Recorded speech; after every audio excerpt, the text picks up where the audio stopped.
কোন দেশের মধ্যে যদি এমন অবস্থা হয়, যুদ্ধলব্ধ সম্পদ যদি ব্যক্তিগত সম্পদে পরিণত হয়ে যায়,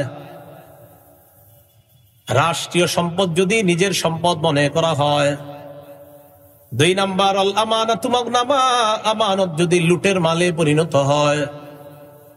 আমানত লুটের মাল দ্বারা উদ্দেশ্য হলো আমাকে 5 বস্তা চাউল দিয়ে এই এলাকার মধ্যে মনে করেন পাঠানো হয়েছে। এক কোম্পানির মালিক আমাকে 5 বস্তা চাউল দিয়ে পাঠিয়েছে, যা বনশ্রী অমুক এলাকার মধ্যে তুমি 5টা অসহায় পরিবারের মধ্যে এই 5 বস্তা চাউল তুমি দিয়ে দাও। আমি এই এলাকায় আসলাম, আসার পর 2 বস্তা চাউল 5 ফ্যামিলির মধ্যে বন্টন করে দিলাম। মারলাম কয় বস্তা? ওয়াল আমানাতু মাগনামা, আমানত যদি লুটের মালে পরিণত হয়, কথা ছিল আমি ওই কোম্পানির 5 বস্তা চাউল 5টা অসহায় ফ্যামিলির মধ্যে দিব, 5টা পরিবারের মধ্যে দিব। আমি 2 বস্তা 5 পরিবারের মধ্যে দিয়ে দিলাম, বাকি 3 বস্তা আমি বেচে দিলাম। ওয়াল আমানাতু মাগনামা, আমানত যখন লুটের মালে পরিণত হবে, কয় বস্তা লুট হলো? হ্যাঁ, কিয়ামতের আগে কিছু বিষয় ঘটবে, এগুলা নবীজি বলে গিয়েছেন। কিছু মহামারী আসবে, কিছু ফিতনা আসবে, এগুলাকে কিয়ামতের আলামত বলা হয়। এগুলা ঘটবে, এটা নবীজি বলেছেন।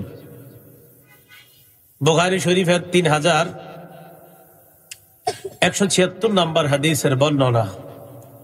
ক্বালা রাসূলুল্লাহ সাল্লাল্লাহু আলাইহি ওয়াসাল্লাম, নবীজি বলেন, উরদুস সিত্তাম বাইনা ইয়াদাইস সাআ, কিয়ামতের আগে 6টা বিষয় তোমরা গণনা করে রাখবা। কয়টা? 1 নাম্বার মাউতি, আমার ইন্তেকাল, আমার মরণটা তোমরা গণনা করে রাখবা। আমি দুনিয়া থেকে বিদায় নেওয়া মানে কিয়ামতের আলামত প্রকাশ হয়ে যাওয়া।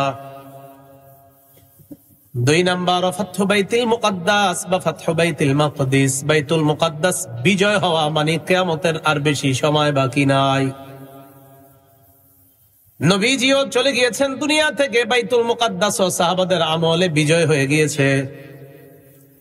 তাহলে 1 নাম্বার নবী বললেন আমার দুনিয়া থেকে বিদায় নেওয়া, 2 নাম্বার বাইতুল মুকাদ্দাসের বিজয় হওয়া, 3 নাম্বার সুম্মা মুতানুন ইয়াখুযু ফীকুম কাকুআসিল গনাম, বকরির পালের মতো মহামারী একের পর এক তোমাদের কাছে আসবে, বুঝবা কিয়ামতের আর বেশি সময় বাকি নাই।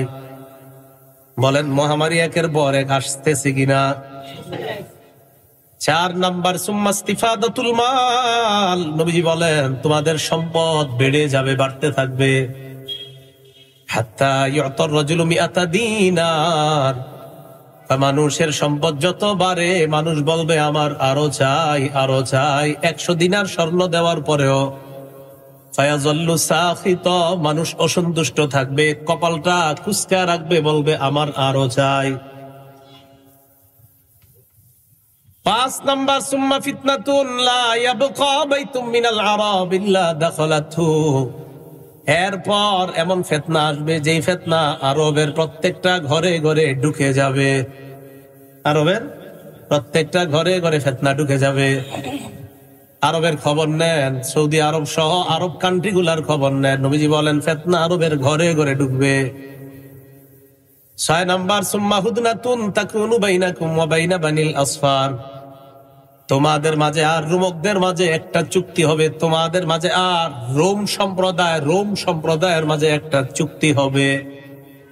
ফায়াগদিরুনা, এই চুক্তিটা তারা ভঙ্গ করবে। ফায়াতুনাকুম তাহতা সামানিনা গায়া, তারা গাদ্দারি করবে, গাদ্দারি করে তারা 80টা পতাকার নিচে আসবে তোমাদের বিরুদ্ধে লড়াই করার জন্য। তাহতা কুল্লি গায়াতিন ইসনা আশারা আলফা, প্রত্যেকটা পতাকার নিচে 12,000 সৈন্য থাকবে। 80টা পতাকার নিচে তোমাদের বিরুদ্ধে লড়াই করতে আসবে, প্রত্যেকটা পতাকার নিচে 12,000 সৈন্য। বাসায় গিয়ে অঙ্ক মিলাবেন কত হয়। হ্যাঁ, রাসূল সাল্লাল্লাহু আলাইহি সাল্লাম বললেন কিয়ামতের আগে এই 6টা বিষয় তোমরা গণনা করে রাখবা। অন্য হাদিসে রাসূল সাল্লাল্লাহু আলাইহি সাল্লাম বলেন বুইসতু আনা ওয়াসসাআতু কাহাতাইন ওয়া দাম্মাস সাবাবাতা ওয়াল ওয়াসতা, নবীজি বলেন আমি এবং কিয়ামত এইভাবে একসাথে প্রেরিত হয়েছি। নবী বলেন আমার এই 2 আঙ্গুল শাহাদাত আর মধ্যমা আঙ্গুল একসাথে মিলিয়ে বললেন আমি আর কিয়ামত এইভাবে পাশাপাশি এসেছি। এর মানে আমার নবী দুনিয়াতে আগমন করা মানে কিয়ামতের আর বেশি সময় বাকি নাই। তাহলে নবীর আসাটাও কিয়ামতের আর বেশি বাকি নাই, নবীর চলে যাওয়াটাও কিয়ামতের বেশি বাকি নাই। নবীজি সাল্লাল্লাহু আলাইহি ওয়াসাল্লাম ওনার জামানায় একটা ঘটনা ঘটছে, এটাও কিয়ামতের আলামত। আল্লাহ বলেন ইকতারাবাতিস সাআতু ওয়ানশাক্কাল কমার, কিয়ামত নিকটবর্তী হয়ে গিয়েছে, চন্দ্র দ্বিখণ্ডিত হয়ে গিয়েছে। ইনশাক্কাল কমারু আলা আহদি রাসূলিল্লাহি সাল্লাল্লাহু আলাইহি ওয়াসাল্লাম, নবীজির জামানায় চন্দ্র দ্বিখণ্ডিত হওয়ার ঘটনা ঘটে গিয়েছে। বেঈমানরা গিয়ে আল্লাহ নবীরে কয় মুহাম্মদ সাল্লাল্লাহু আলাইহি ওয়াসাল্লাম, কাফেররা তো আর সাল্লাল্লাহু আলাইহি সাল্লাম পড়ে না, তারা কয় মুহাম্মদ তুমি যদি এই চন্দ্র দ্বিখণ্ডিত করে দেখাতে পারো আমরা ঈমান আনবো। এইভাবে আঙ্গুল দ্বারা ইশারা করলেন ফারাহুমুল কমার শিক্কাইন, আল্লাহ নবী বেঈমানদেরকে চন্দ্র দুই খণ্ড বানায়া দেখায় দেয়। আল্লাহ বলেন ইকতারাবাতিস সাআ, কিয়ামত নিকটবর্তী হয়ে গিয়েছে। ওয়ানশাক্কাল কমার, চন্দ্র দ্বিখণ্ডিত হয়ে গিয়েছে। তার মানে চন্দ্র দ্বিখণ্ডিত হওয়ার ঘটনা নবীর জামানায় ঘটে গেছে। এই বিষয়গুলা হওয়ার মানে হলো কিয়ামতের আর বেশি সময় বাকি নাই। قال رسول الله صلى الله عليه وسلم, নবীজি বলেন ইন্না বাইনা ইয়াদাইস সাআতি ফিতানান কাকিতাইল লাইলিল মুজলিম, নবীজি বলেন অন্ধকার রাতের টুকরার মতো একের পর এক ফিতনা তোমাদের কাছে আসতে থাকবে। আবু দাউদ শরীফের বর্ণনা 4259 নম্বর হাদিসের বর্ণনা, নবীজি বলেন কিয়ামতের আগে একের পর এক ফিতনা তোমাদের সামনে আসতে থাকবে।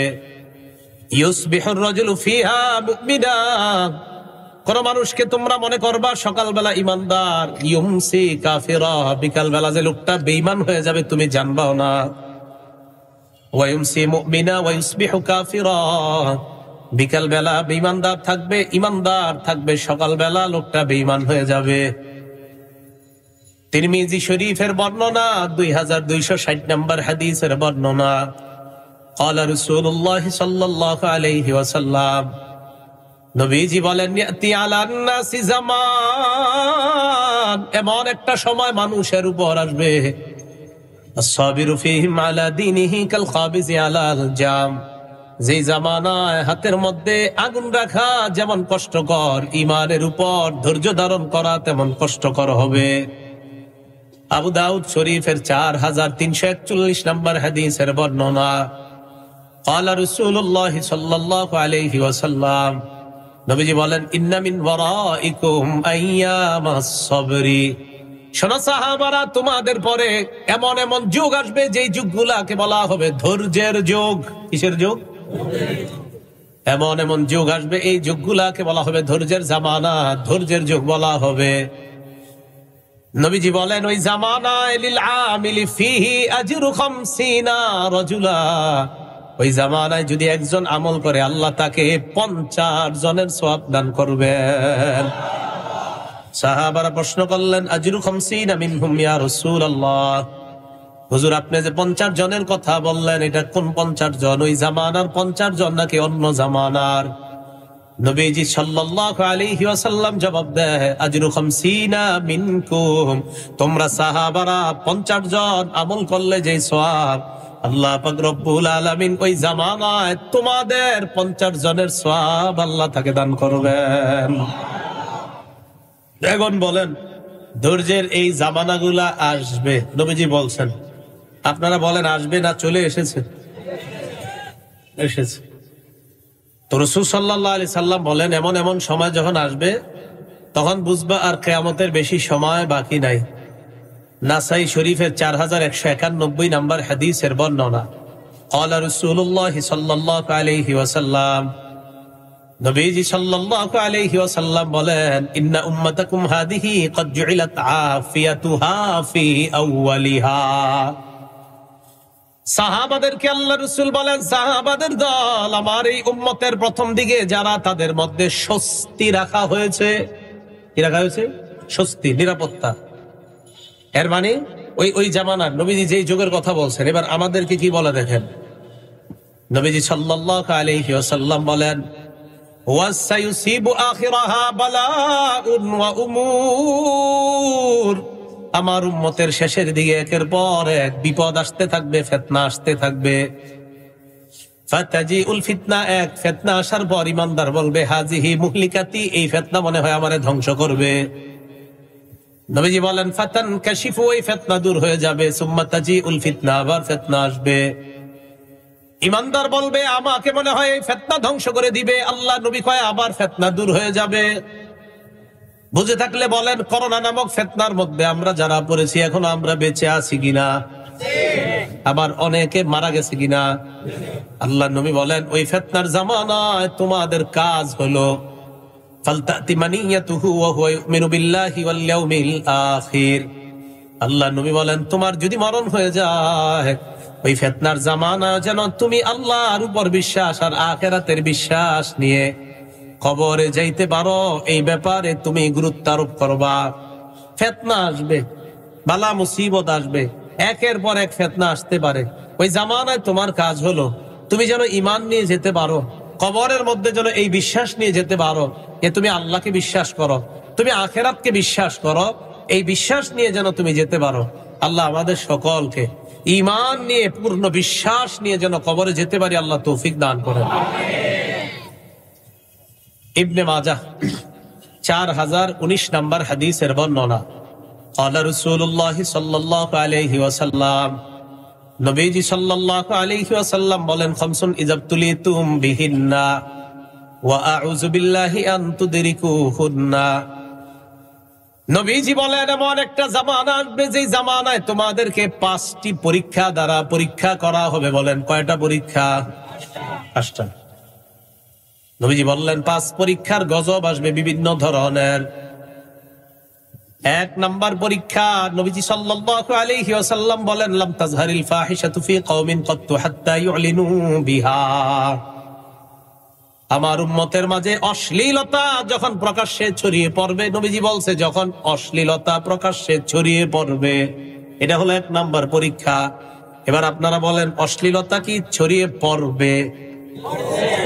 ঠিক আছে, অশ্লীলতা যখন ছড়িয়ে পড়বে এই পরীক্ষার গজব হলো 1 নাম্বার গজব।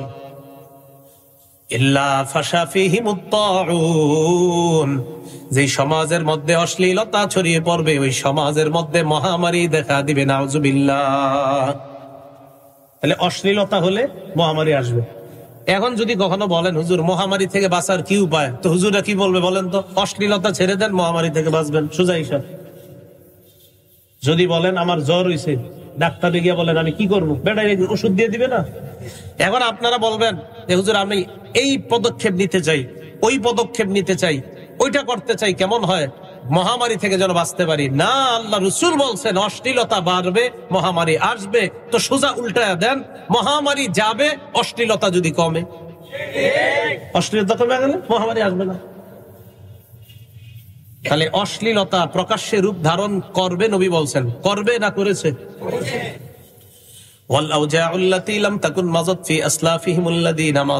এমন এমন রোগ আসবে যে রোগের নাম অতীত জামানার মানুষ কখনো শুনে নাই। Chikungunya, pneumonia, dengue, corona, Omicron, এগুলা কারা শুনছেন? নবীজি সাল্লাল্লাহু আলাইহি সাল্লাম বলেন এমন এমন রোগ আসবে যে রোগের নাম অতীত জামানার মানুষ শুনেনি। তাহলে 1 নাম্বার পরীক্ষা কি ভবিষ্যতে হবে না আমাদেরকে অলরেডি ওই পরীক্ষা আছি আমরা?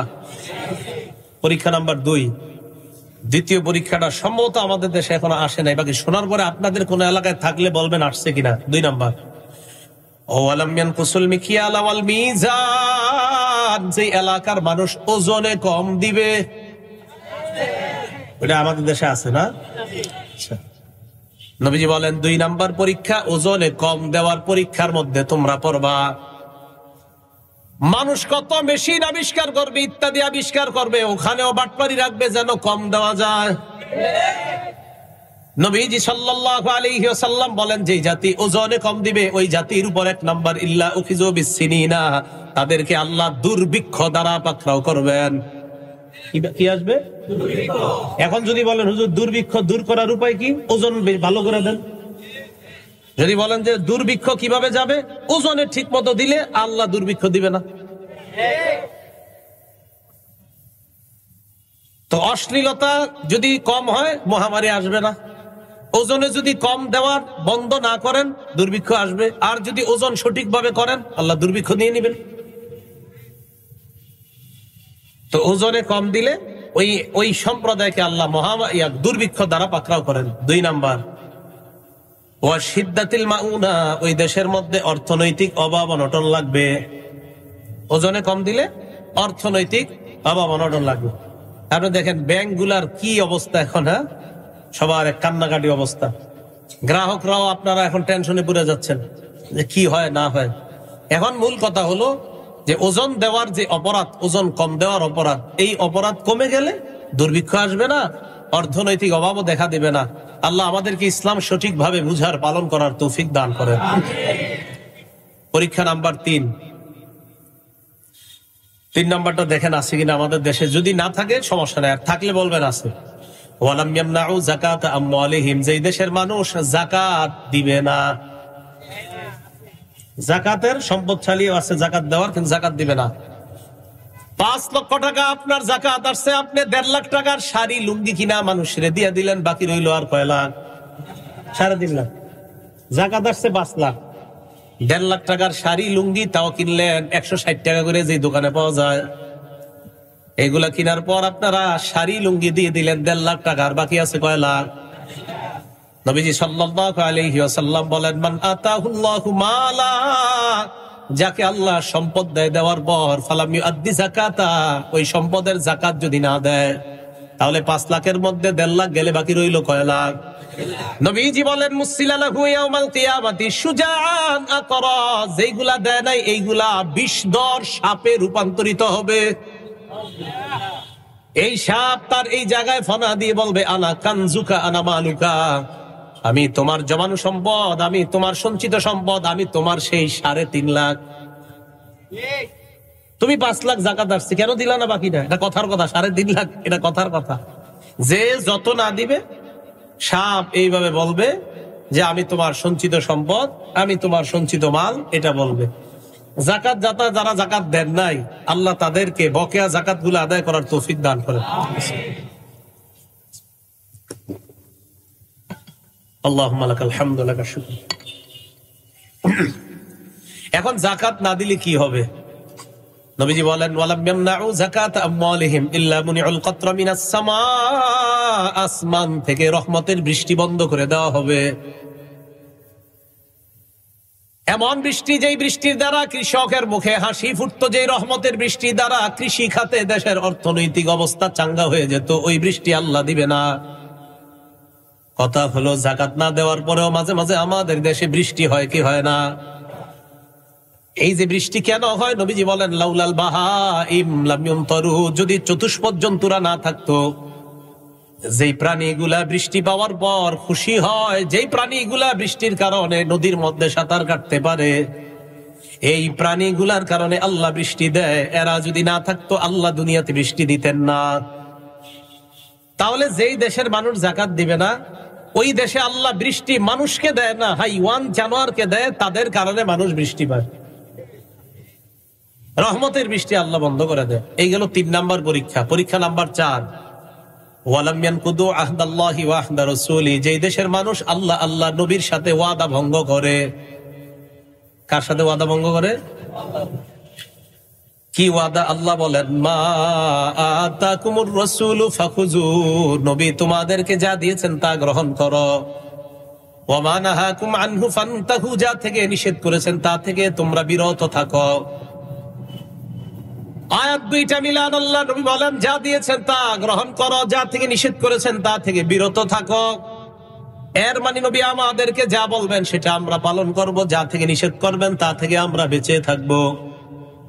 দেখি নবী আমাদেরকে কি বলেন। বুখারীর 2462 নাম্বার হাদিসের বর্ণনা, ক্বালা রাসূলুল্লাহ সাল্লাল্লাহু আলাইহি ওয়াসাল্লাম, নবীজি বলেন, ইয়াকুম ওয়াল জুলুস আলা তুরুকাত, রাস্তাঘাটে তোমরা অনর্থক আজাইরা পেচাল অনর্থক কর্মকাণ্ড করার জন্য বৈঠক করা থেকে বাঁচো।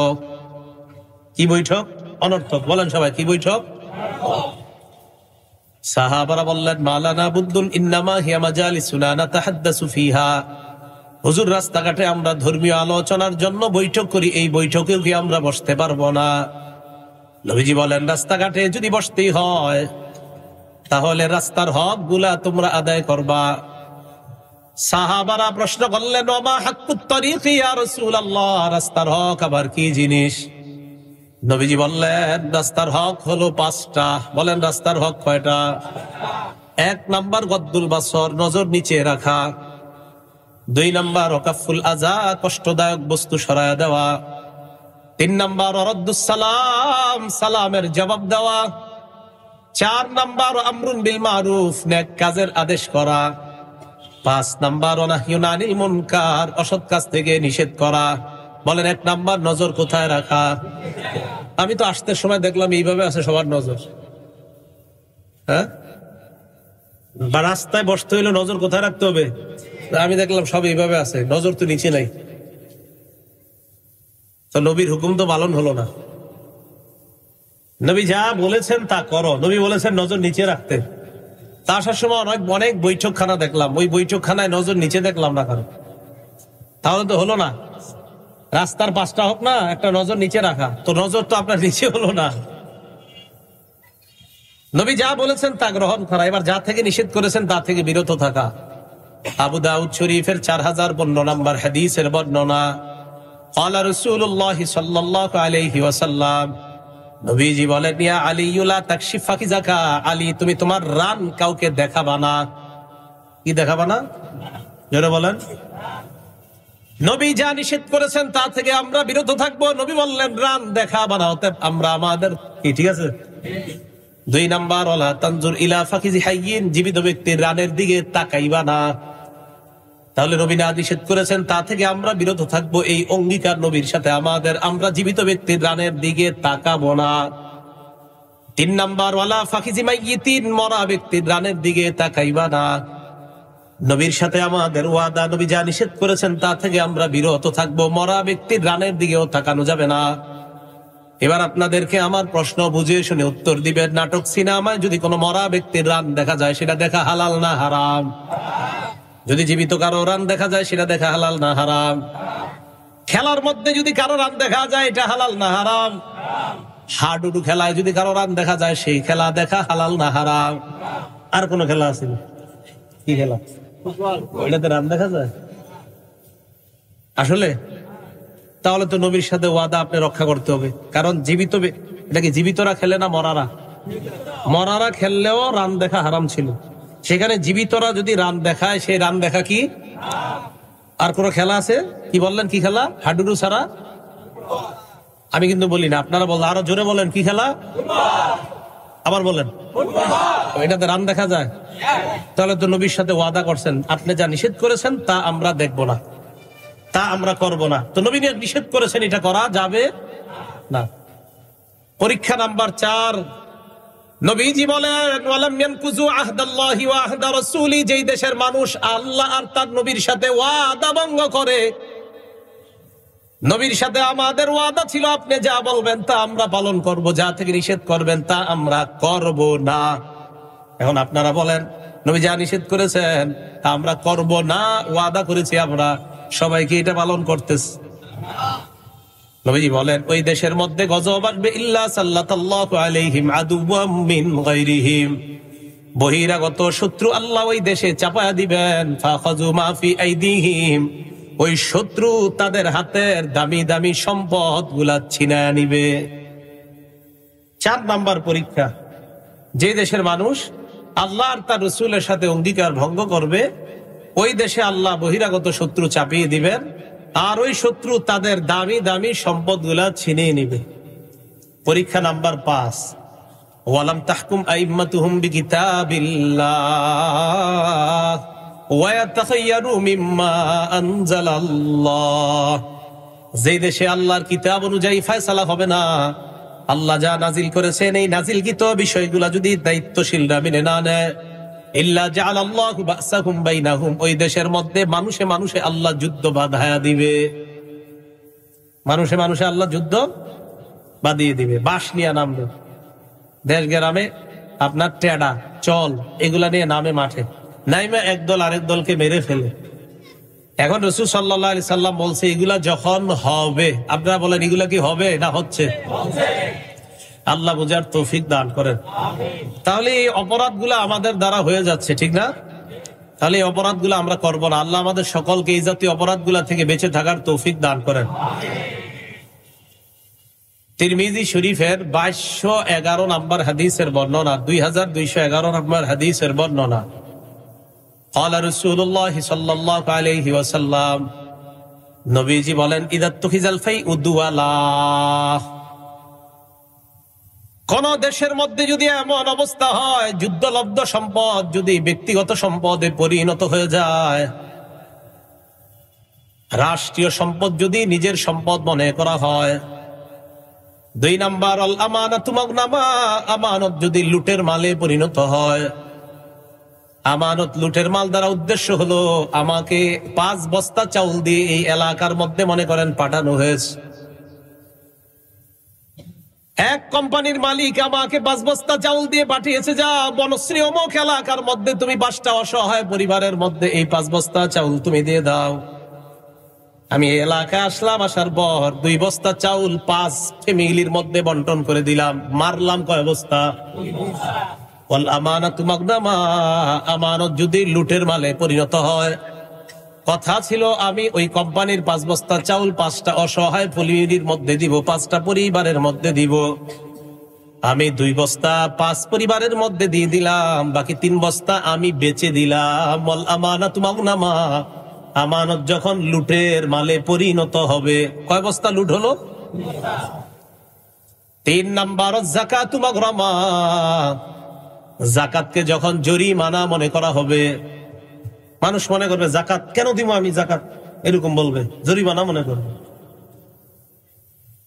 4 নাম্বার তুল্লিমা লিগাইরিদ্দিন, বদ্দিন শিক্ষার প্রচার প্রসার ঘটবে, দিন বহির্ভূত শিক্ষার প্রচার প্রসার ঘটবে, সঠিক শিক্ষার বিপরীতে অন্যায় শিক্ষার প্রচার প্রসার ঘটবে যখন। 5 নাম্বার আতাআর রাজুলু ইমরাআ, কোন পুরুষ যখন তার বিবির পূজা করবে, বিবির আনুগত্য করবে, খালি বউর কথা শুনবে। 6 নাম্বার আক্কা উম্মা, মায়ের নাফরমানি করবে। 5 নাম্বার বউর কথা শুনবে, 6 নাম্বার যখন মায়ের নাফরমানি করবে। এগুলো মনে হয় ভবিষ্যতে হবে আমাদের দেশ। আচ্ছা, 7 নাম্বার আদনা সাদিকাহু, বন্ধুকে আপন বানাবে। 8 নাম্বার আকসা আবা, বাবাকে দূরে ঠেলে দিবে, বাবাকে দূরে ঠেলে দিবে। তো আগের দিনের বাবা, ওনার বয়স 50-60, রাত 12টা বাজে এসে ছেলেটা মোবাইল চালায়, বাবা ঘুমাস না, এত রাত হয়েছে, 1টা বাজে আছে। ছেলে জবাব দেয়, আপনি আধুনিকতা বুঝেন না, আগের দিনের মানুষ, জান আপনি গিয়ে ঘুমান। হ্যাঁ, খুব বুঝে, সে খুব বুঝে। বন্ধুদেরকে বাসায় আনবে, আইনা রাতে 2টা 3টা 4টা পর্যন্ত আড্ডা দিবে। বুড়া বাবা এসে বলবে, বাবা ঘুমাস না, এত রাত পর্যন্ত আড্ডা দেস। আরে আপনি ঘুমান তো আব্বা, আধুনিকতা আপনি বুঝবেন কিছু, আপনি আগের যুগের মানুষ, জান আপনি ঘুমান। হে বুঝছে সব। 7 নাম্বার বন্ধুকে আপন বানাবে, বাবাকে দূরে ঠেলে দিবে। 9 নাম্বার ওয়াজাহারাতিল আসওয়াতু ফিল মাসাজিদ, মসজিদের মধ্যে আজাইরা পেচাল বাড়বে, মসজিদে অনর্থক কথা বাড়বে। কোন মতে ইমাম সাহেব 1:30টার জায়গায় যদি 1:31 বাইজা যায় যাইতে, জামাত হলো 1:30টায়, 1:31 বাজতে মোটামুটি 1:32 বাজতে পুরা মসজিদ বাজার হয়ে যায়, পুরা মসজিদ।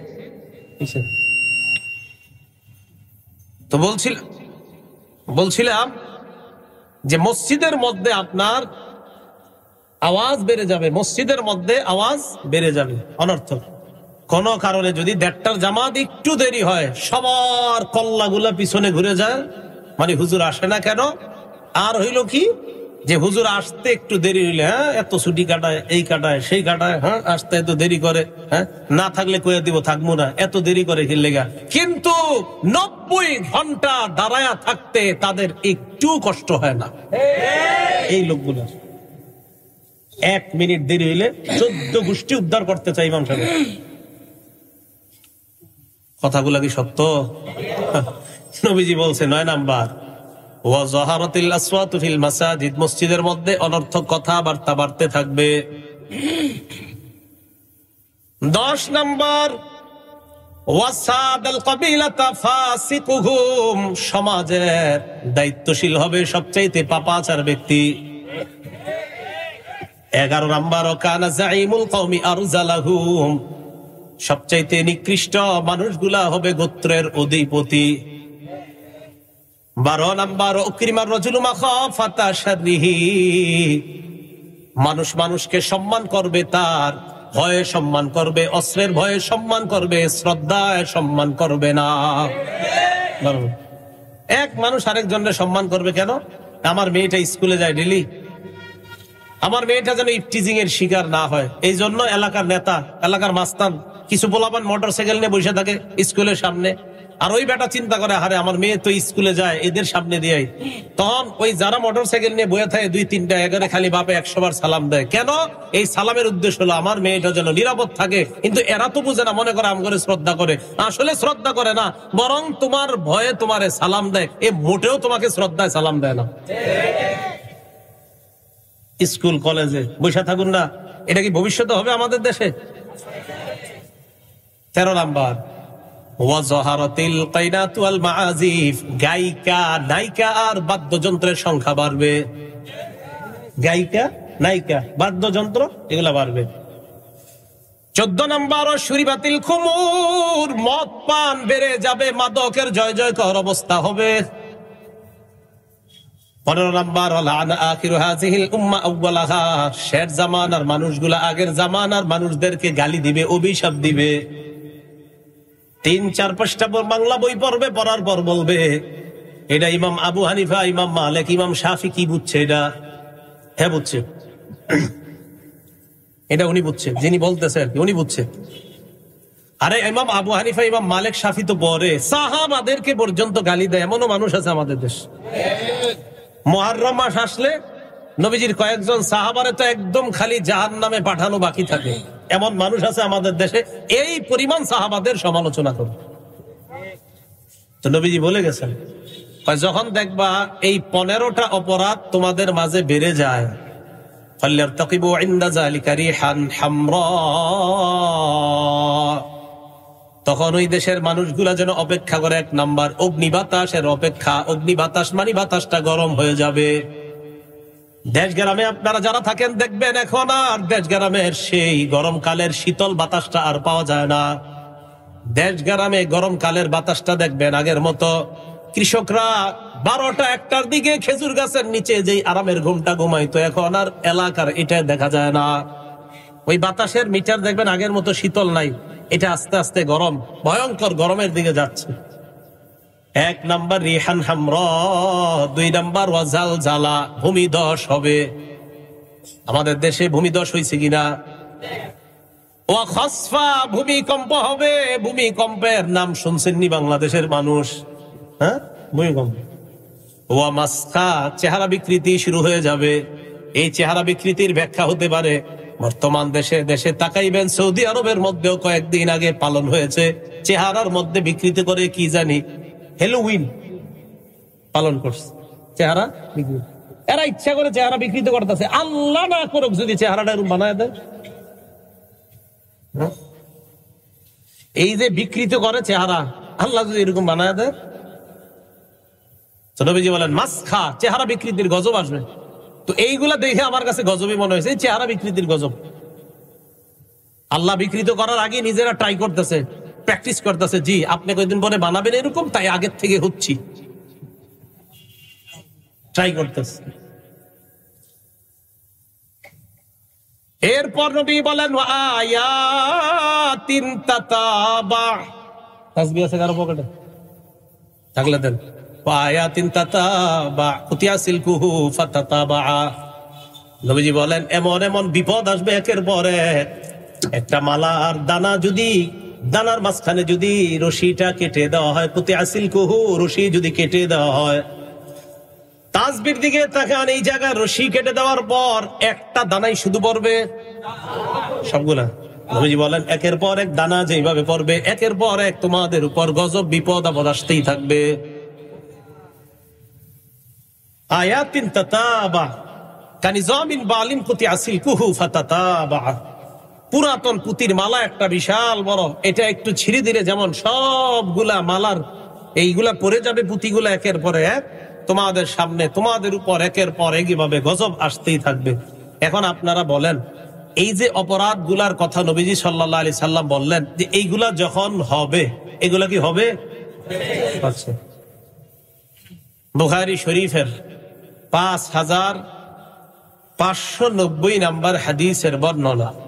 ক্বালা রাসূলুল্লাহ সাল্লাল্লাহু আলাইহি ওয়াসাল্লাম, নবীজি বলেন, লা ইয়াকুনান্না মিন উম্মতি আকওয়াম, আমার উম্মতের মধ্যে এমন মানুষের আবির্ভাব ঘটবে, ইয়াস্তাহিল্লুনাল হিররা ওয়াল হারিরা, যারা ব্যভিচারকে হালাল মনে করবে, রেশমের পোশাককে হালাল মনে করবে। আরে হালাল মনে করবে, আগেরটা কোন? ব্যভিচারকে হালাল মনে করবে, রেশমের পোশাককে হালাল মনে করবে। ওয়াল খামরা, মদকে হালাল মনে করবে। ওয়াল মাআজিফা, বাদ্যযন্ত্রকে হালাল মনে করবে। এক পাশে একদল বসবে, আরেক পাশে আরেক দল বসবে। বসার পর বুখারী শরীফের দলিল দিয়ে একদল বলবে গান এটা জায়েজ, আরেক দল মুসলিম শরীফের দলিল দিয়ে বলবে জায়েজ, আর বলবে হুজুররা এগুলা পাইছে কই, মানে এরা গান জায়েজ করবে। এটার নাম আর আমি বললাম না। স্টেজে দুই পাশে দুই দল বসবে, এটার একটা নাম আছে, এই গানের একটা নাম আছে, যেটাই হোক। তো এরা দলিল দেয়, এই বুখারী দিয়ে দলিল দেয়, মুসলিম দিয়ে দলিল দেয়। তো আমি আমি আমি কোন কিতাবের হাদিসটা বলছি এখন? 5590 বুখারীর কোন কিতাবের? নবীজি বলছেন, এমন একদল মানুষ আসবে যারা জিনাকে হালাল মনে করবে, রেশমের পোশাক হালাল মনে করবে, মদকে হালাল মনে করবে, বাদ্যযন্ত্রকে হালাল মনে করবে। এটা কোন কিতাবের? এই বুখারী শরীফ দিয়ে আবার দলিল দিবে, বলবে গান জায়েজ। অথচ নবী সাল্লাল্লাহু আলাইহি সাল্লাম বলছেন একদল মানুষ বলবে গান হালাল, একদল কে বলবে? মানুষ বলবে গান হালাল, এটা বলবে। নবীজি বলেন এগুলা যখন হবে তোমরা টেনশন করো না, বুঝবা কিয়ামতের আর বেশি দিন বাকি নাই, এসে বসছে। এখন বলেন, আমাদের দেশেও আছে একটা শব্দ, বহির্বিশ্বে এটা তো খুব প্রসিদ্ধ, লিভ টুগেদার। লিভ টুগেদার মানে ছেলে আর মেয়ে, প্রাপ্তবয়স্ক ছেলে প্রাপ্তবয়স্কা মেয়ে একই সাথে একই ছাদের নিচে স্বামী স্ত্রীর মতো থাকবে, তবে স্বামী স্ত্রী না, স্বামী স্ত্রীর মতো থাকবে তবে, এবং তারা বলবে এটা আমাদের স্বাধীনতা, এটা আমাদের ব্যক্তিগত ব্যাপার, আমরা দুইজনের সম্মতিতে এখানে থাকি, এটাকে তারা অন্যায় বলবে না। নবীজি বলেন আমার উম্মতের একদল জিনাকে হালাল মনে করবে। বলেন বিবাহ বহির্ভূত সম্পর্কে একই ছাদের নিচে কোন ছেলে আর মেয়ে একসাথে থাকা, বিয়ে ছাড়া, এটার নাম কি? জিনা। বলেন এটার নাম কি? কিন্তু তারা তো এটাকে অপরাধ মনে করছে না। তো নবী বলছেন যে জিনাকে অপরাধ মনে করবে না, আমার উম্মতের একদল এমন মানুষ আসবে। আবু দাউদ শরীফ 3688 নম্বর হাদিস। ক্বালা রাসূলুল্লাহ সাল্লাল্লাহু আলাইহি ওয়াসাল্লাম, নবীজি বলেন, লা ইয়াশরাবান্না নাসুম মিন উম্মতি আল খামরা ইউসাম্মুনাহা বিগাইরি ইসমিহা, আমার উম্মতের একদল মানুষ মদ পান করবে অন্য নাম দিয়ে, খাবে মদ নাম দিবে অন্য, মাদক সেবন করবে নাম দিবে অন্য, সেবন করবে মাদক মানে হারাম জিনিস সেবন করবে অন্য নাম দিবে, বিয়ার, কথার কথা, আরো আর কি পেন্সিডিল, আরো যা আছে আর কি আপনার হারাম জিনিস। আমি জানি না হারাম কি কি নেশাজাত দ্রব্যগুলো আছে, এই নেশা জাতীয় দ্রব্যগুলার নাম দিবে ভিন্ন। নবীজি কয় সব মাদকের অন্তর্ভুক্ত, সব নেশা সৃষ্টিকারী, এরা বিভিন্ন নাম দিয়ে এইগুলা পান করবে। আর কি করবে? নবীজি যেই কথাটা বলছে হাদিস আর বাস্তবতা আপনারা বলবেন মিলছে কিনা। নবীজি বলেন, ইউজাফু আলা রুউসিহিম বিল কাইনাতি ওয়াল মুগান্নিয়াত, একদিক দিয়ে মদের টালে টালে মানুষ মদ টানতে থাকবে, অন্য দিক দিয়ে গায়িকা আর নায়িকারা নাচানাচি করবে আর গান বাদ্য বাজতে থাকবে। নবী বলছে এটা হবে। তাহলে গানও চলে, নাচানাচিও চলে, মদের পানও চলছে। তো রাসূল সাল্লাল্লাহু আলাইহি সাল্লাম বলছেন এগুলা হবে, তা আপনারা বলছেন যে এটা হবের অপেক্ষা করা লাগবে না, চলছে, অতএব কিয়ামতের অপেক্ষা করেন, গজব। তো এই জন্য আমার আপনার কর্তব্য হলো ওই যে আগের কথা, নাসাইর 4191 নম্বর হাদিস, যে উম্মত এই বিপদগুলার মাঝেই তুমি তোমার ইমানের উপরে অটল থাকতে হবে। এই ভয়ঙ্কর বিপদের মাঝে, এই গজব ফিতনার মাঝে তুমি ইমান নিয়ে বাঁচতে হবে, ইমান নিয়ে কবরে আসতে হবে। আল্লাহ তৌফিক দান করেন। বুখারী শরীফের 80 নম্বর হাদিস। ক্বালা রাসূলুল্লাহ সাল্লাল্লাহু আলাইহি ওয়াসাল্লাম, নবীজি বলেন, ইন্না মিন আশরাতিস সাআ আইয়ুরফাআল ইলম। নবীজি বলেন, কিয়ামতের একটা উল্লেখযোগ্য আলামত হলো ইলম উঠিয়ে নেওয়া হবে। ইলম কি করা হবে? ইলম কিভাবে উঠানো হবে? এটা আবার বুখারীর 100 নম্বর হাদিসের মধ্যে আসছে, ইন্নাল্লাহা লা ইয়াকবিজুল ইলমা ইনতিজাআ ইয়ানতাজিউহু মিনাল ইবাদ। আল্লাহ বান্দাদের অন্তর থেকে একবারে ইলম ছিনিয়ে নেবেন এমনটা হবে না। ওয়ালাকিন ইয়াকবিজুল ইলমা বিকবজিল উলামা। আলেমদেরকে আল্লাহ উঠিয়ে নেওয়ার মাধ্যমে বিদ্যা আল্লাহ উঠিয়ে নেবেন। হাফিজ জি হুজুর, শেখুল হাদিস, মুফতি আমিনী, কাজী মুতাসিম বিল্লাহ রহিমাহুমুল্লাহ, আহমদ শফি রহমতুল্লাহ, জুনায়েদ বাবু নগরী রহমতুল্লাহ, ওনারা চলে যাওয়া মানে এলেমের এক একটা সাগর বিদায় নেওয়া। নবীজি বলেন, এলেম আল্লাহ এইভাবে ছিনিয়ে নিবে এমনটা হবে না। আলেমদেরকে আল্লাহ উঠিয়ে নেওয়ার মাধ্যমে প্রকৃত বিদ্যা আল্লাহ উঠিয়ে নিবেন।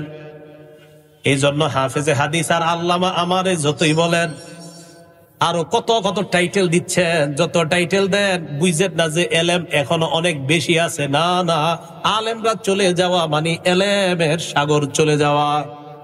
এগুলা ভাষা ভাষা বিদ্যা কিছু, প্রকৃত বিদ্যা এটা উঠিয়ে নেওয়া হবে।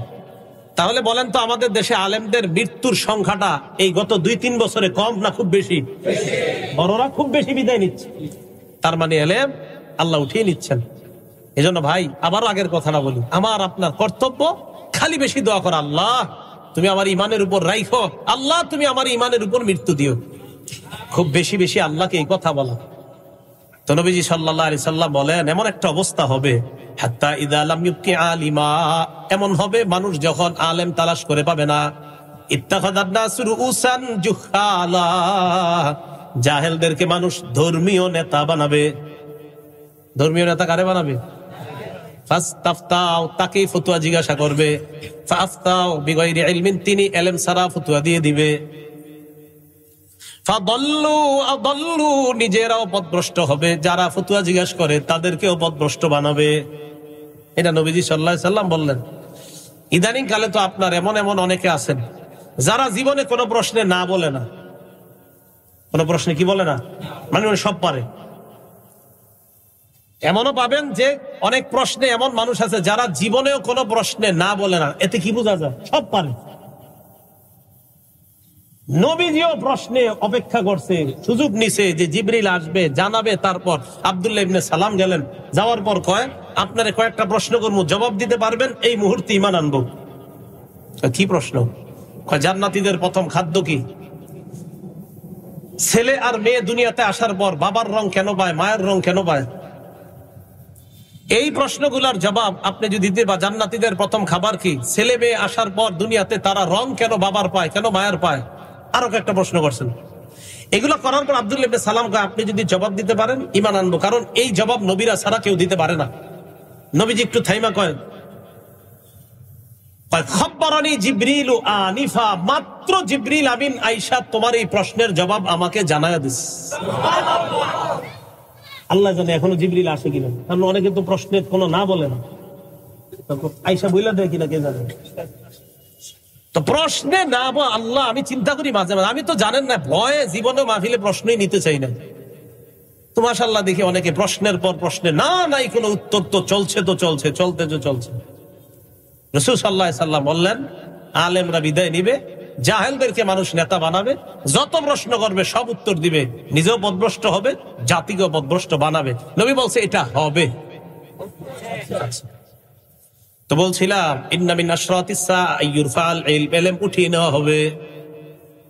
2 নাম্বার, ওয়াজহারুল জাহলু, মূর্খতা সমাজের মধ্যে প্রকাশ পেয়ে যাবে। 3 নাম্বার, ওয়াজহারুজ জিনা, জিনা ব্যভিচার বাড়বে। 4 নাম্বার, ওয়ায়ুশরাবাল খামরু, মাদকতা বাড়বে। এটা 80 নাম্বার বর্ণনা। বুখারীর 81 নাম্বার হাদিসে এই কথাগুলো বলার পর নবী বলেন, ওয়াতাকসুরান নিসা, নারীদের সংখ্যা বাড়তে থাকবে। ওয়ায়াকিল্লার রিজাল, পুরুষের সংখ্যা কমতে থাকবে। নারীর সংখ্যা বাড়বে, পুরুষের সংখ্যা কমবে। এটাও কিয়ামতের আলামত। নারীর সংখ্যা বাড়বে, পুরুষের সংখ্যা কমবে, এটাও কিয়ামতের আলামত। বুখারীর 85 নম্বর হাদিসে নবী এই কথাগুলা বলে আরেকটু বাড়িয়ে বলছেন, ওয়াজহারাত জাহলু ওয়াল ফিতান, মূর্খতা বাড়বে আর ফিতান বলছে। ফিতান মানে ফিতনার বহু বচন, ফিতান মানে অনেক ফিতনা আসতেই থাকবে, একের পর এক ফিতনা আসতে থাকবে। তো আবার আগের কথা আপনাদেরকে বলি, আমাদের কাজ ঈমান নিয়ে বেঁচে থাকা, ঈমান নিয়ে যেন বিদায় নিতে পারি, এটা হলো আমাদের কাজ। রাসূল সাল্লাল্লাহু আলাইহি ওয়াসাল্লাম বলেছেন, ফালতাতি মানিয়াতুহু ওয়া হুয়া ইউমিনু বিল্লাহি ওয়াল ইয়াউমিল আখির। উম্মত, ওই সময় যদি তোমার মরণ হয়, তুমি যেন ঈমান নিয়ে কবরে আসতে পারো, এমন অবস্থাটাই যেন তোমার মরণ হয়। তাহলে নবীজি কিয়ামতের যে আলামত গুলার কথা বলছে, যে এগুলা ঘটলে বুঝবা কিয়ামতের বাকি নাই, অনেক কাছেই গেছে কিয়ামতটা। তাহলে যেহেতু এগুলা ঘটে গেছে, কিয়ামত খুব নিকটে এসে গিয়েছে, এই কথা বলাই যায়। আল্লাহ আমাদের সকলকে, আমরা যেন আখিরাতের প্রস্তুতি নিতে পারি, আল্লাহ আমাদের সকলকে তৌফিক দান করেন। প্রিয় এলাকাবাসী, গুনাহের কাজে জড়িত হেন না। মনে রাখবেন একটা কথা, আমল মোটামুটি করেন কিন্তু গুনাহ করেন না। আমল কিছু করলো, আমল একটু করেন, 5 ওয়াক্ত নামাজ ঠিক মতো পড়েন, পাশাপাশি কিছু আমল করেন, কিন্তু গুনাহ করেন না। বিশ্বাস করেন, গুনাহমুক্ত আর শিরিক মুক্ত যদি থাকতে পারেন, ঈমান যদি সামান্য পরিমাণও নিয়ে যেতে পারেন, ইনশাআল্লাহ একদিন চিরস্থায়ী জান্নাতি হয়ে যাবেন। সামান্য পরিমাণও যদি নিতে পারেন, একদিন চিরস্থায়ী জান্নাতি হয়ে যাবেন। এই জন্য শিরিক করা যাবে না। আল্লাহ আমাদের সকলকে যে কথাগুলা বললাম, শুনলাম, আমি সহ আমরা সবাই যেন এই ফিতনা একের পর এক আসার পরেও যেন ঈমান নিয়ে বেঁচে থাকতে পারি এবং ঈমান নিয়ে দুনিয়া থেকে বিদায় নিতে পারি। আল্লাহ তৌফিক দান করেন। আমিন। ওয়া আখিরু দাওয়ানা আলহামদুলিল্লাহি রাব্বিল আলামিন।